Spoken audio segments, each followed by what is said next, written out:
So when we were preparing these talks, we were asked to think about if what we were presenting was something new to you, something that you hadn't heard of before. And I was struggling a little bit with that. And the reason is that today I wanted to present our work that we are nowhere near of reaching the 1.5-degree targets. So I think everyone here in this room can agree that our lived experiences are telling us that this is something we already know is happening. This year has been the world's warmest year on record.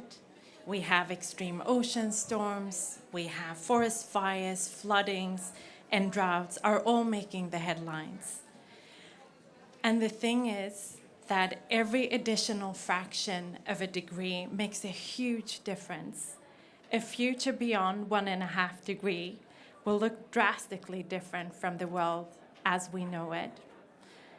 And the disruption and human cost in terms of displacement, livelihood destruction, and loss of life will be unprecedented.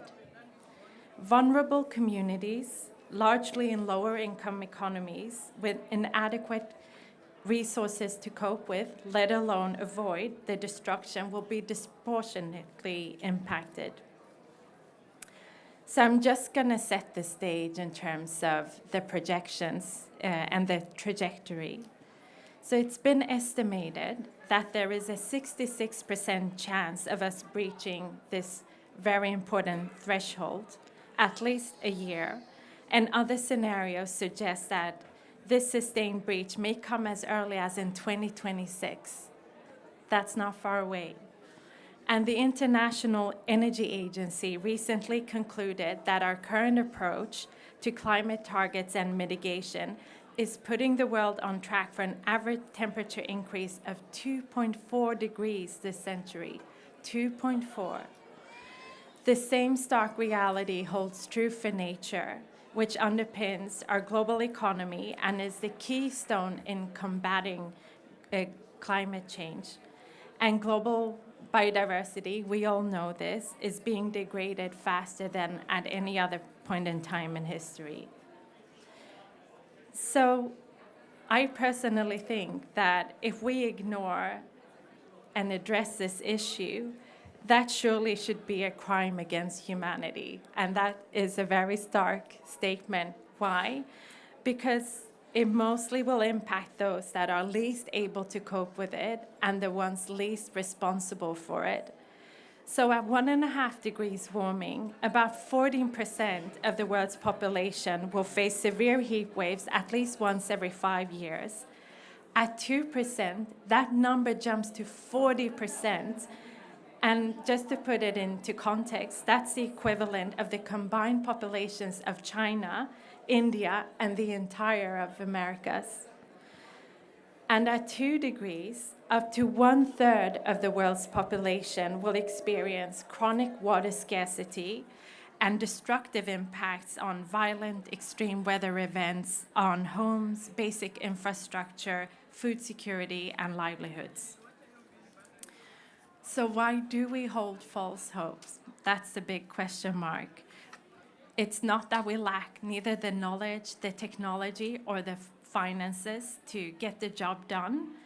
But if you look at the lack of political will or the lack of private sector buy-in, there's not enough action being taken.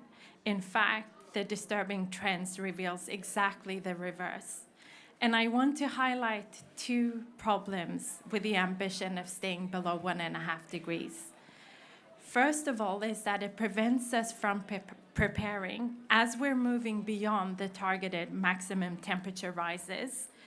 We do need to get planning in terms of the life in the future and what it will be like. And the second problem is, and it's quite a perverse one, is that unintentionally, it actually suppresses our willingness to take more drastic actions. So bear with me here. I know it all sounds doom and gloom.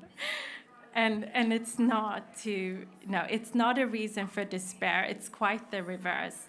And I think that history tells us how seemingly unassailable truths can be replaced by new ways that were previously seen as beyond imagination. And here, two very recent examples is the global financial crisis or the COVID pandemic, where we saw trillions of dollars being mobilized into drastic measures. So we know we can. So what now? I'm going to outline examples that touch on three systemic features that can be addressed that relate to people, food, and money. So putting into context of people, with more than 1 billion people predicted to be forcibly displaced by 2050 due to the impacts of climate change and nature's collapse, can we design a new generation of rights for people who are likely to be permanently on the move? Inspired by how trade unions revolutionized rights in the workplace and formed a basis for systemic, collective action, could similar associations emerge for displaced members, providing access to decent livelihood opportunities and ways to get paid, especially in digital economy that could be accessed from anywhere? And if we look at food, the dilemma is if we stick to the 1.5 degrees, a lot of the current efforts, primarily focused on regenerative practices, will be redundant. There will be no soil, there will be no water availability. And with recent evidence of excessive profit-taking and misalignment of regulatory arrangements with the imperatives of food security, climate and nature goals, global soft commodities markets are very unlikely either to provide part of the solution. Here I'm thinking, could we mimic the clean tech evolution and turn to capital-intensive solutions such as vertical farming? And given their ability to underpin food security, uncoupled from nature-related risks, could we find ways to deploy these technologies at scale in low-income communities and nations? Finally, the money.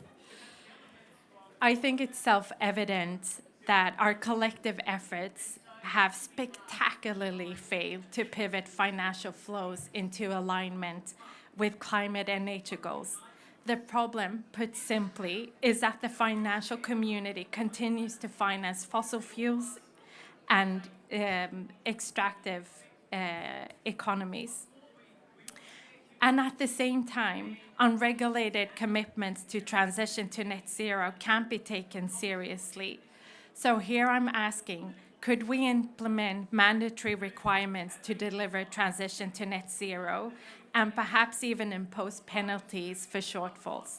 So closing remarks, I know I have 0 seconds left to here. I think only unconventional, entirely unreasonable, and certainly to many seemingly irresponsible, disruptive measures can help us get a grip on the scale of the challenges we're facing. And more than anything, I think we all here need to be courageous in stepping forward into a new phase of our actions on climate, nature, and sustainable development, preparing for a world beyond 1.5 degrees. Thank you.